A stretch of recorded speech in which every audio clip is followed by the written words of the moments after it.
దాదాపు 1,10,000 కోట్ల రూపాయల ప్రాజెక్టు చేసి కాంట్రాక్టర్లు కూడా తనకి ఇష్టం వచ్చిన వాళ్ళకి ఇచ్చుకుని సబ్ కాంట్రాక్టులు కూడా తన మనుషులే చేయించుకున్నారనేటువంటి ఆరోపణలు కూడా ఎదుర్కొన్నారు కేసీఆర్. సో ఎలా పోయినా కూడా కర్త కర్మ క్రియ, ఇక డబ్బులు వరద పారినట్టే. అందులో నుంచి నీళ్లు ఎలా పారాయో లేదో జనాలకు తెలియదు, కానీ డబ్బులు వరద మాత్రం విపరీతంగా పారింది.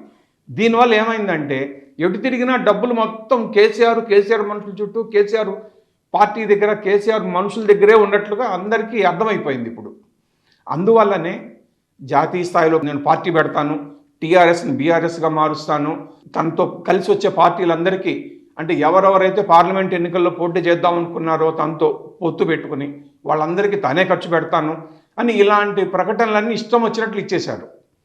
టీఆర్ఎస్ను వదిలి బీఆర్ఎస్గా మార్చడంతో ఏమైందంటే నేల విడిచి సాము చేసినట్లుగా అయిపోయింది కేసీఆర్ పరిస్థితి. అంటే అంత డబ్బులు కేసీఆర్ దగ్గర పోగుబడ్డాయనేది జనాలకు అర్థమైపోయింది.